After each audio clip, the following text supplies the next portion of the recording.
Hey, what's happening, everybody? Welcome back. I hope you guys are all doing okay during this crazy time, health-wise and financially-wise. So I kind of want to do an update video to my last one that I did last year, where I was talking about a potential, recession happening, and I was talking about Bitcoin and how Bitcoin could actually do really well during a recession, as well as gold and silver. So we're in a weird time right now. This virus has done a lot of damage, not only to people's lives in terms of deaths and all that, which is very sad, but also people's livelihood in terms of making money and earning a living and affording things, food, their things that they have, houses, homes, cars, and whatever else. So it's pretty crazy. So we're going to be talking about a lot. This video might be long. I just want to get it all out there. So if I did daily videos, it'd be easier because I could condense it into different videos. But I'm going to put it all into this. So what I want to first talk about is what's going on right now, how I see it. And then eventually at the end, like the title says, could this be the time for, silver, gold, and Bitcoin to do really well? Because there's a lot of crap going on and it's kind of scary. So last September, like I said, I did a video. S&P was around 3,000. So we had a significant drop here starting, March, February, actually, end of February. And it just kept dropping. And we hit a low of 2304 about. There's a chance that this is going to continue going down. So we're not officially yet in a recession, because a recession is basically 2 consecutive quarters of economic decline. So this is dropping, even though we're not officially in a recession, but I'm calling this is a recession. Like, nobody's at work right now. Businesses are closed. People are most likely not getting a paycheck. And most people do live paycheck to paycheck, which is kind of scary. So we're going to go over some numbers in terms of unemployment and other types of things. We'll get into it.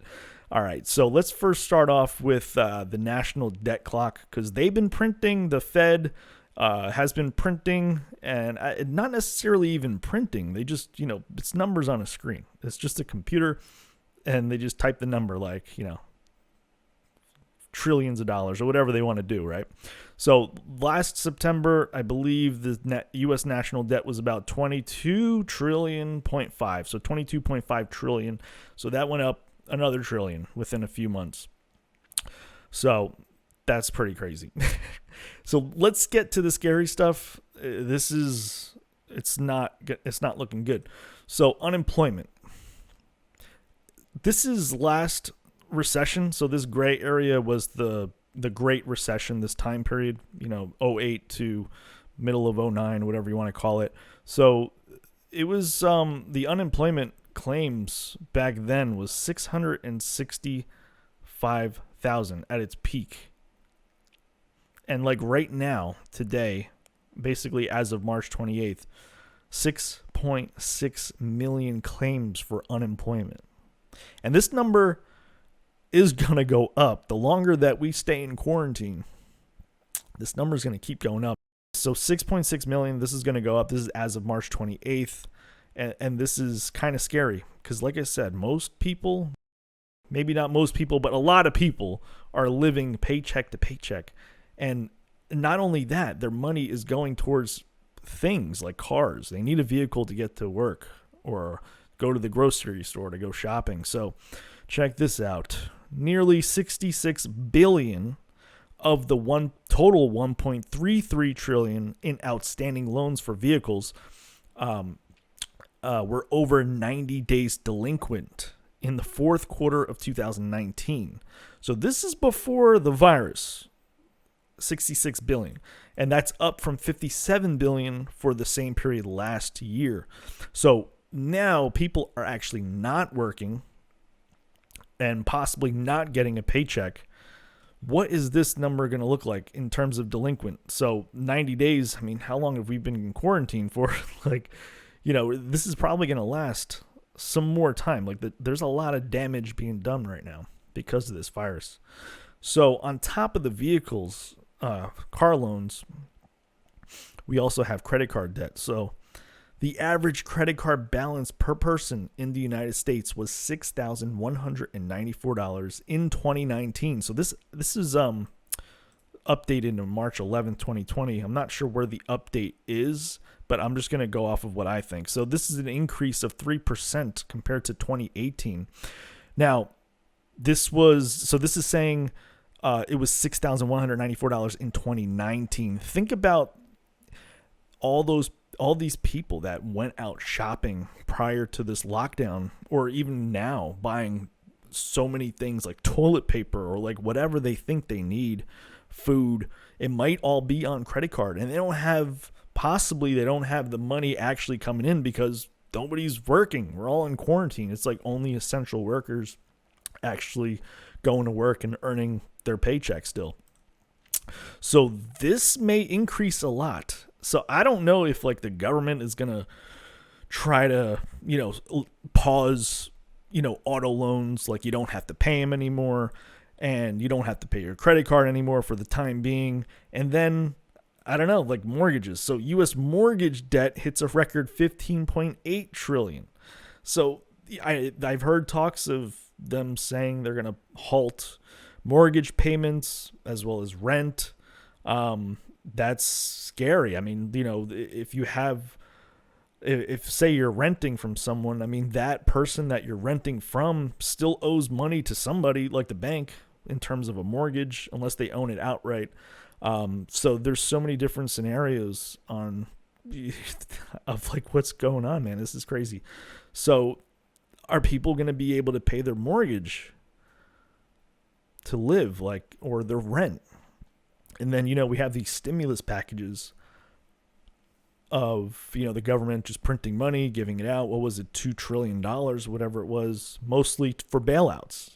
And the companies are getting bailouts. People are basically really upset about it because they're getting, we're going to get possibly a $1,200 paycheck, and it might be a one-time thing. It might continue. I guess it depends on how bad this is really going to be. A $1,200 paycheck for like an average American. I mean, if they have a house, a mortgage, and they have a car, and they have kids. I mean, you're lucky, I guess, if you have kids because you get actually more money than $1,200.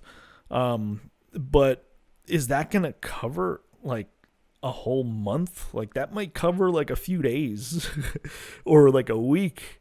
$1,200 is like, it's nothing. I mean, it's not going to do much. So are they going to continue giving out these checks to Americans? Now, if you're a small business or self-employed, you have a chance of getting up to actually $10,000 for free, actually, without even having to pay that back. You just have to go to I think it's like the SBA website, fill out an application, and I guess, up until the money runs out, I forget how much it was, maybe $300 billion, $285 billion. But if you are a small business, you do hand out 1099s or actually receive 1099s, then I believe you should be eligible for $10,000, and then actually more than that. So the $10,000 is not tax free. The $10,000 is interest free. Like you'll just get that. You don't even have to pay it back. But beyond that, you can actually get a lot more, up to millions of dollars, depending on how much money your company was making prior to this whole thing happening. Because like they say, this was nobody's fault, right? But I kind of want to get back to the buybacks real quick. The buybacks too, but kind of want to get back to the bubble. Basically, that's what my last video was about. We're in this huge bubble. This coronavirus just sort of pricked it. So it pricked the bubble, and it's just making this whole economy crash. Now, it's worse. I think it's worse than if there was just a natural recession that happens. Recessions are fine. It's supposed to happen. You can't be in a continuous expansion forever. You have to have some sort of, people... there has to be a recession so that you can consolidate everything and just kind of figure out where things need to go and all that stuff. But this isn't... This was just inevitable to happen. It's just that this virus kind of sped things up a little bit. So if, like this, it's been propped up because a lot of companies have been doing stock buybacks. They're buying back their own stock, propping up their own stock price, making it look really good to investors. Like, holy crap, this price of this stock is going up. So, it just keeps going up. I might as well buy it. So that inflates it even more. So now we're sort of like in a deflation in a way, which I'll get to that later when we start talking about Bitcoin and silver and gold. So these bailouts that the government wants to do, they're not going to allow these companies that do receive bailouts to buy back their own stock or even pay dividends to their shareholders. So what's that going to do? It's going to drive those stocks down because, like I said, they were inflated because they were doing buybacks, and now they do get a bailout. They can't do buybacks on their own stock. So we're going to my idea, which I forgot to say this in the beginning, this is not financial advice in any way. Don't do anything that I recommend. This is just research and educational. So you just have to do your own research and figure it out. I'm just trying to point you in the right direction, hopefully, because anything could happen. But I think this is probably going to keep coming down. Stock prices are definitely going to continue down, in my opinion, not financial advice. And so that is just going to cause it to come down more. So the companies that don't receive buybacks, they're going to come down as well. But they'll probably do better depending on what is happening. But we have to come out of this.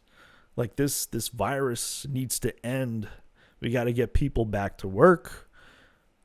Businesses have to reopen. Hopefully they can reopen after this.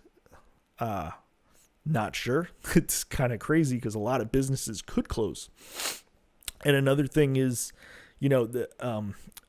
they want, some people say these big companies should get bailed out so that the workers can get back to work after this whole thing ends. But other people say the opposite. They shouldn't be bailed out. They should go out of business. And it makes sense. Like, why be bailed out? Go out of business. Somebody else, the planes still exist. The cruise ships still exist.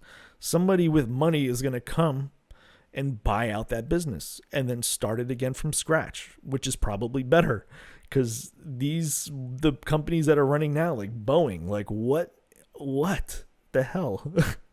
So I feel like they just need to start from scratch, which sounds like a lot of work, but it makes the most sense. If you F up once, why allow them to F up twice? I don't know. It's just personal opinion. So I think I covered all of that stuff. There's so much more.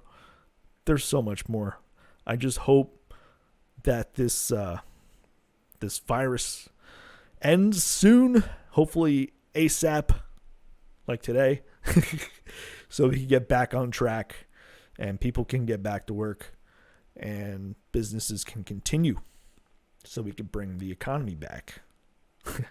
So the weird thing is, so I'm going to transition now into the insurance policy, I guess you could say, like, because people were confused. They're like, okay, wait, so, the stock market's going down. Why is gold, silver, and I'm going to include Bitcoin in here, why are these going down? Doesn't make sense. Like, these should be going up as the stock market's coming down. Now, it makes sense, though, because some people already made their profit or had some profit, or they're just scared, like whatever. You want to pull out. Like, you're not safe. You want cash, especially with what's going on right now. Like, you don't want to sort of be invested in anything because it's just way too risky right now. So you kind of want to wait and settle and see what happens, basically. So that's when we're kind of like in a deflationary period right now, even though the government, the Fed, it's not even part of the government, is making more money. So we're in a deflation. It's going down. Gold price, has been kind of slowly rising. Silver has been going down. Gold is up this year. Silver is slightly down, but I hope I made a good transition here. So now I want to go on and show you the gold to silver ratio chart here. So this is basically how many silver ounces you need to purchase 1 gold ounce. So a peak of 2009, the gold to silver ratio hit 82. So you need 82 ounces to buy 1 ounce of gold. So gold was valued really good, and silver was actually cheaper. So gold was outperforming silver by a lot.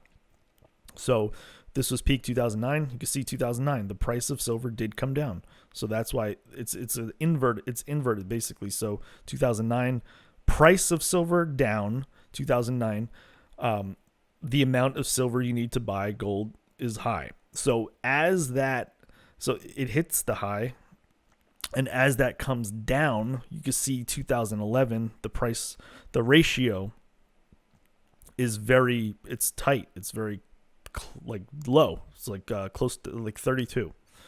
So what happened to the price of silver? It peaked. It hit close to $50 an ounce.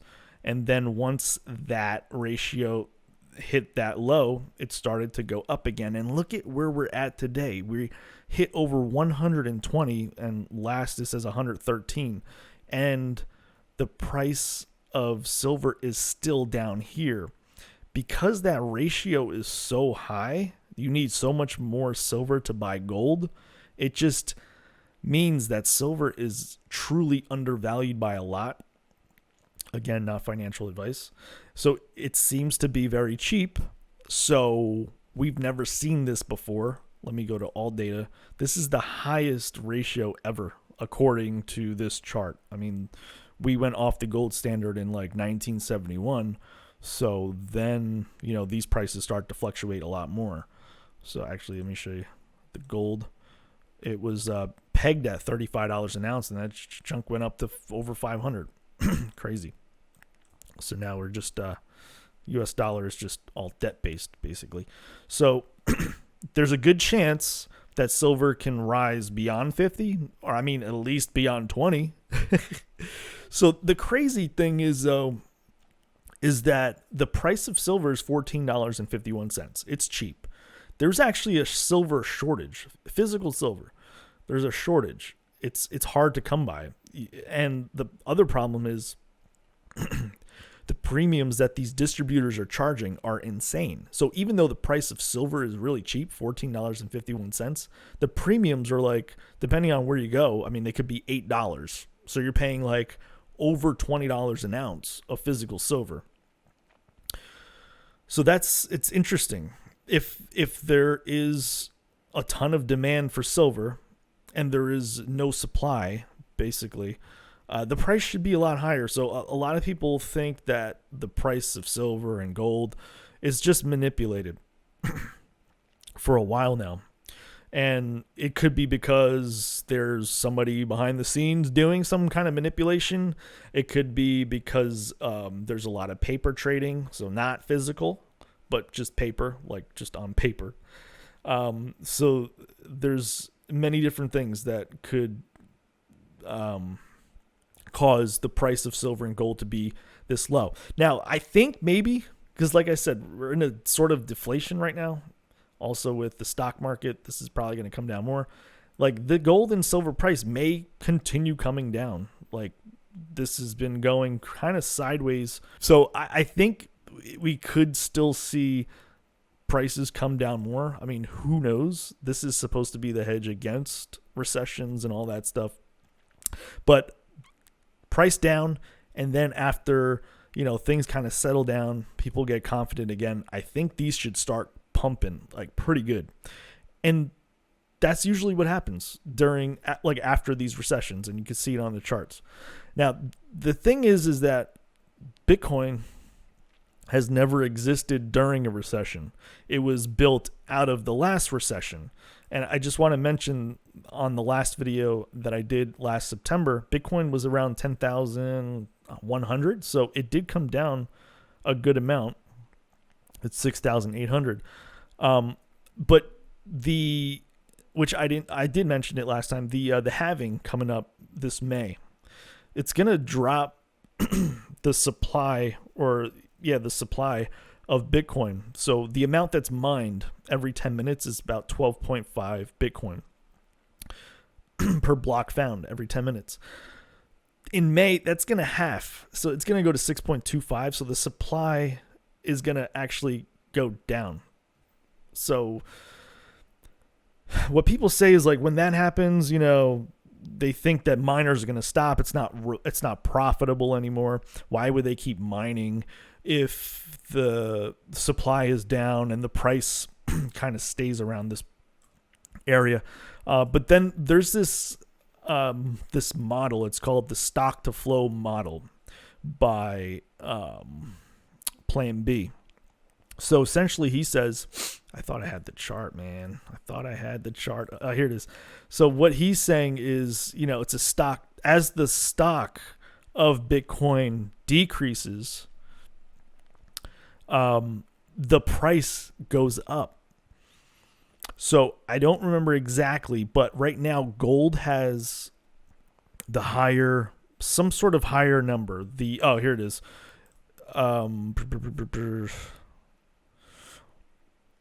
The stock to flow. Gold right now has the highest. I believe it's 50. I don't want to say the numbers, but it's the highest, which there's trillions of dollars in that. Whatever it is, I don't remember. Maybe $10 trillion in gold itself. But then after this next halving, it makes it more scarce. It makes Bitcoin more scarce after this next halving, which should cause the price of Bitcoin to continue up. The black line is the model, what it's predicting should happen. The other dots are just how close are we to the next halving, and in terms of blocks or whatever. So you could see like this was the peak, $20,000. This is logarithmic. This was past 2017, end of 2017, 2018. It hit a peak of close to $20,000. So it's within this range. So on the next halving, the model is predicting, in the 55,000 range. I guess this is what he has here. So as it gets more scarce, as Bitcoin becomes more scarce, the price continues to go up. And remember, they printed a ton of more money. Where's this money going to go? It has to flow somewhere. Inflation is going to continue. Supposedly it's 2% per year, which I don't know. Others say it's actually more than that. How do you actually know? Is this new printing thing going to cause more inflation? I mean, maybe, unless they try to keep it under control somehow. They say they do that. But money is going to flow somewhere. The stock market, okay, probably. Gold, silver, most likely. It's going to outperform the stock market. But Bitcoin exists now. What is Bitcoin? What is going to happen with Bitcoin? So I think I covered everything. I guess I just want to stress again, Bitcoin halving coming in May. I think we're definitely in a recession, which could potentially, we're going to drop in prices still, stock market, gold, silver, maybe even Bitcoin. I mean, this thing is just all over the place, volatile. And then once things settle down, hopefully this virus ends soon. Hopefully businesses come back online, people can get back to work, and all that hopefully good stuff. And then we'll see what happens. Hopefully, we have a good chance here with gold, silver, and of course Bitcoin. Well, are we going to see $100,000 Bitcoin soon? I don't know. Maybe not this year, but if we can hit that 20K mark again, that is going to be an interesting day. Um, I guess I should have maybe made this. I didn't think I was going to be able to speak this whole thing like without kind of messing up. I kind of messed up a little bit. I guess a live video would be better, but I don't know. I just kind of went on longer than I thought I would. So I don't know who's actually watching or listening to this whole thing. I think it's cool to just kind of document what's going on,